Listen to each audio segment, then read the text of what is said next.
Hello, what's your name and what did you do? Hi, my name is Božo, and I just won Croatian National Championship with Mermail. With what? With Mermail. Can you say that one more time? Mermail. Alright. Why did you choose that deck?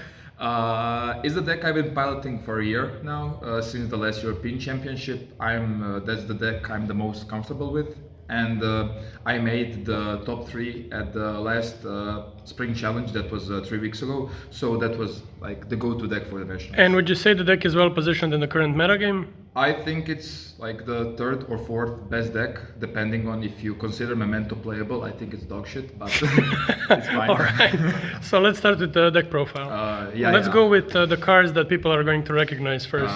Yeah, for sure. So it's non-engine first, 3 Fuvolos, 3 Perulia, 3 Impulse, 3 Ash Blossom, and 3 Nip.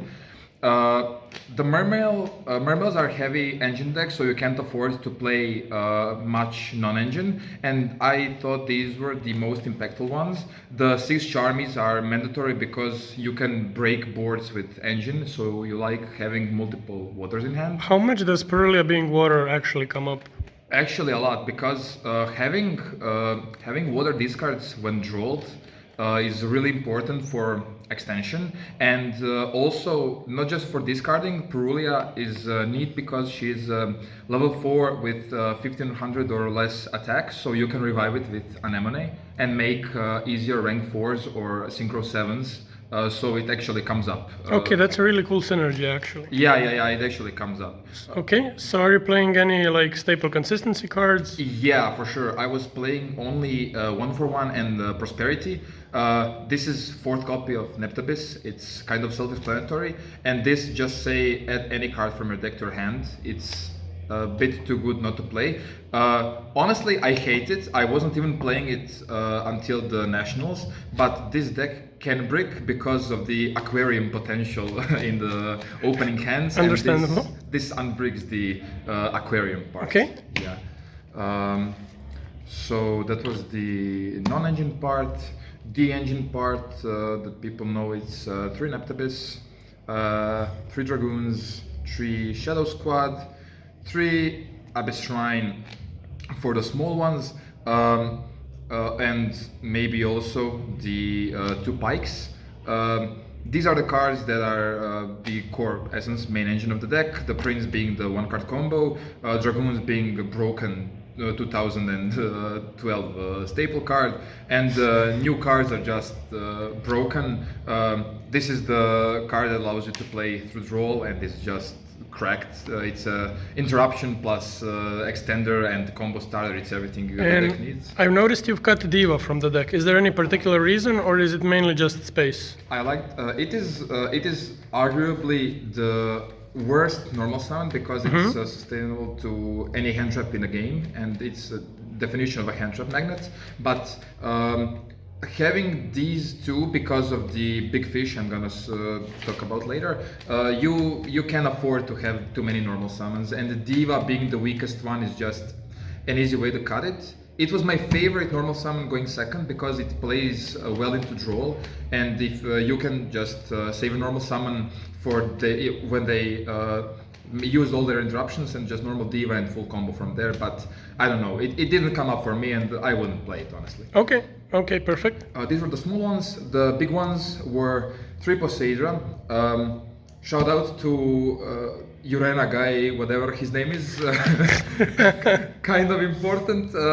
He started playing these 3. I love it because when you get rolled, having this in opening hand, just you can break stuff and make stuff and OTK, and it's so easy because it's an extender plus interruption, and it's big. And the first effect actually comes up. Its first effect is you can't attack anything but this card. And against the Ryzil board, I had 2 of these on the field, and it was like duplock, so they couldn't out them, and I just make rank 7 on my turn and kill them. Would you say that because you can play through draw, the deck doesn't really have as many silver bullets as some of the other picks in the format. Yeah, that is quite neat. The Charmies hurt the deck a bit. Arguably, Meows and Fuvalos are better.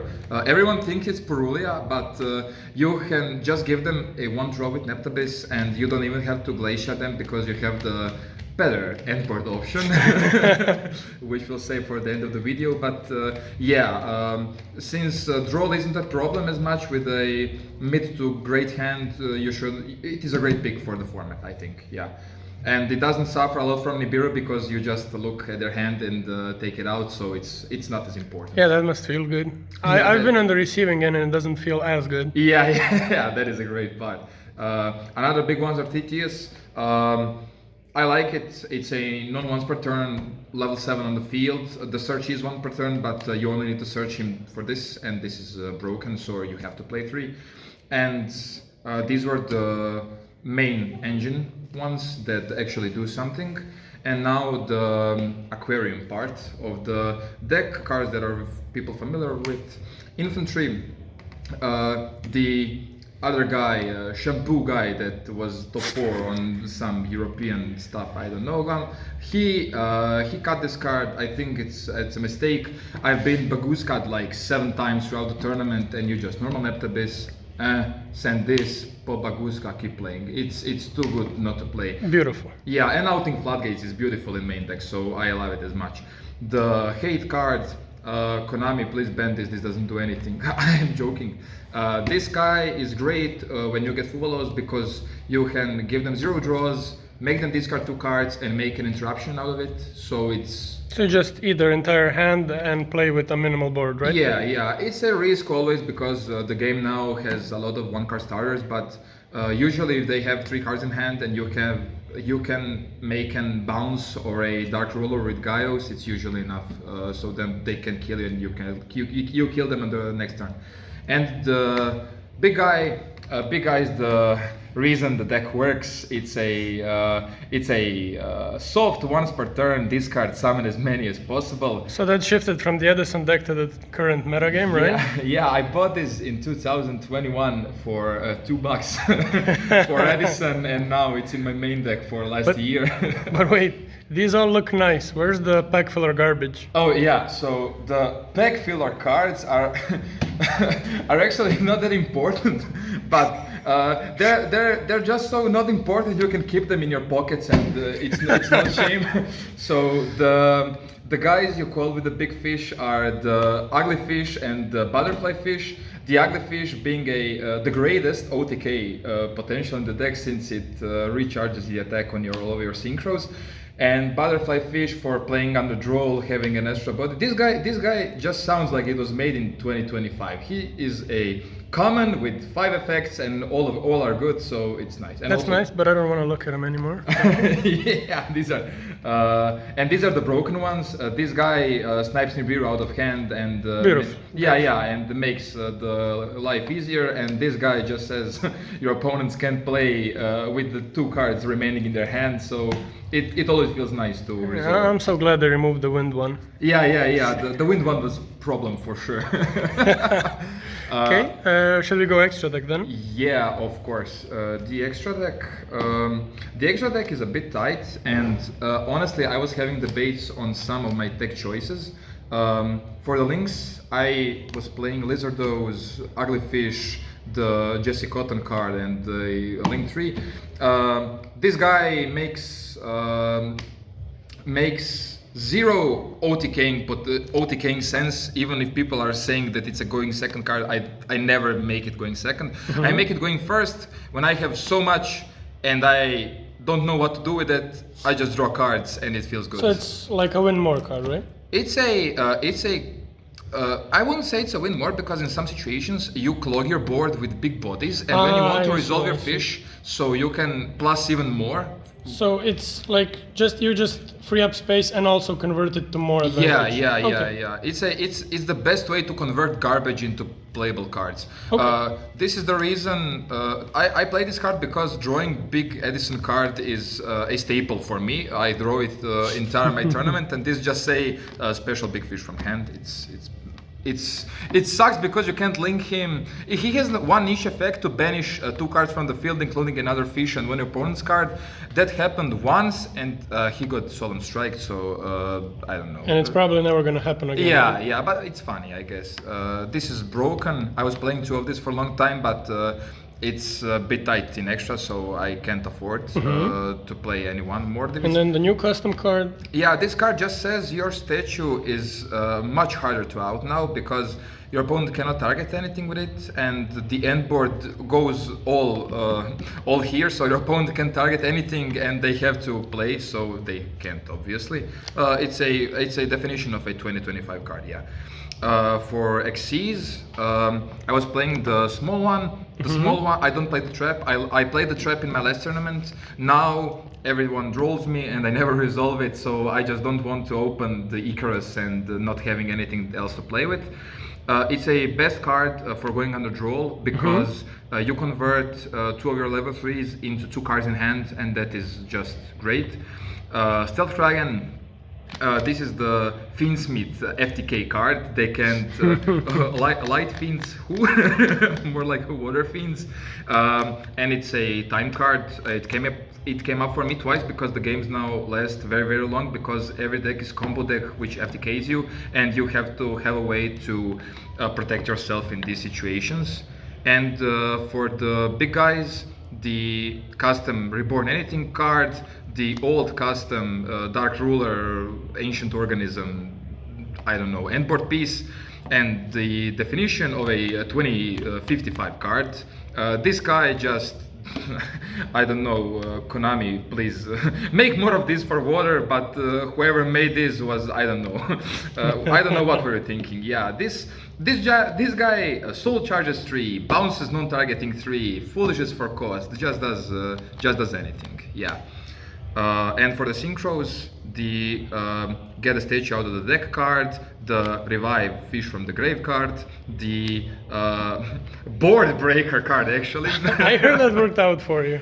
Yeah, it was a game against the Blue Eyes where I made him going second, and he had like 2 unresolved back row cards which I couldn't out because I already used Poseidras, and I make this guy and use the effect to excavate, and I excavate 3 Nibiru's from my deck and just bounce his whole board into the hand. It was so funny.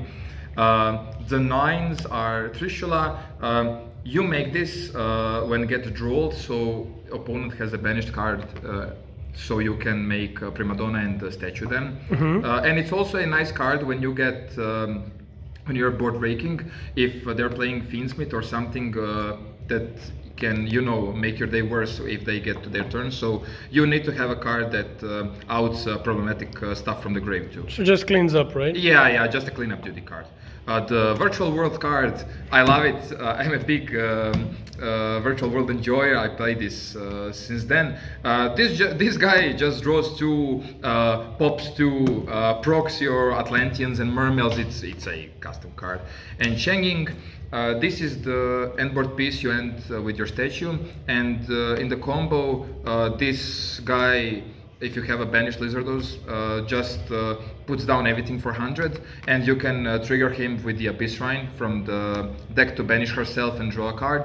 So it's always live. It's a best protection because it doesn't target. It's huge, so you can OTK with him. It's just a great card overall. Yeah. And after the side deck?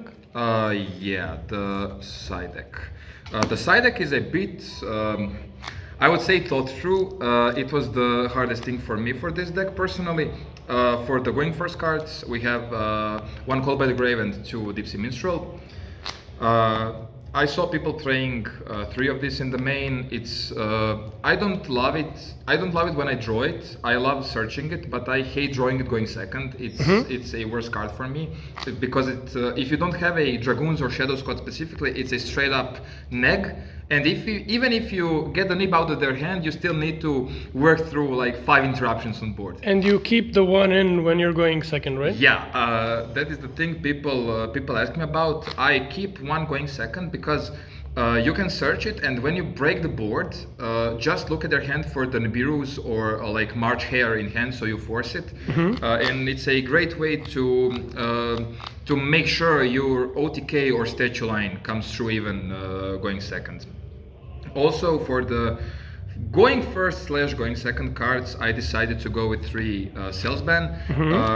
I rarely put it going first, honestly. It's a more board breaker for me. The logic was, if I resolve the Charmy and my opponent makes a half board with Ryziel Detonator or Wave Hiking Caesar, because I'm not playing Infinite Impermanence because I think it sucks, this was the best top deck or the best card to draw of the Charmies that shuts down the whole half board after they get Charmied. And it worked out just as I wanted. My opponents would make a Detonator or a Caesar through Perulia or Fovalos. You just call this and win the game. Also against one with Ogdoadek Mitsurugi, you just call Amenu Murakumo and they can't Raigeki you, they can't negate, they can't do anything. So it just feels great. The 3 staples, or I mean the 6 staples for the format. This kills Mitsurugi, this kills Malice, it's pretty self-explanatory. This also kills Ryziel, it's great. So this is, I think, every side deck / main deck. I wanted to main it, but for the draw part, but it conflicts too much with the Charmies, which are my main win condition going second, so I didn't want them to conflict. And the best card in my, maybe in my whole entire deck, the Anti-Magic Heroes. Shout out to the Urena guy that was playing it first. This is the card that nullifies all back row, all Ryziel crosses, all Fiendsmith traps. It just says none traps for me and you. I skip battle phase, I bounce your entire board into hand, and I make statue. I pass and you pass back and I OTK you. It's great because everyone now is citing judgments and solemn strikes and multiple floodgates and prayers and and just a bunch of like random back rows. Engine back rows. And you have a bit hard time with this deck breaking through back row. So this was the best card since you're practically playing Monster Mash at this point. So this is just a great card to draw. It's a great top deck. It's a great draw of Charmy. You can play it in almost every matchup. It's just great. All right, perfect. Anything else you want to say about the deck, or just add in general? Maybe shoutouts or something? Shoutouts to Carta Magica for sponsoring the event. Shoutouts to all my friends that tested with me, including Siki and all the guys from our friend group. Shoutouts to the friends that tested through me, that were staying with me since the time I picked up the deck a year ago. Special shoutouts to Filip Ljubicic. If he didn't talk like the whole night at the last European Championship about this deck, I wouldn't be here. And it's just great. So that's back. And one last question: did you pick this deck as an opportunity to wash your opponents? yeah, of course. It's a great because of the policy for coming to tournaments after non-washing for a couple of weeks. This is a great refreshment for the format. Yeah. All right. Thank you so much. That would be it. Yeah. Goodbye. Bye.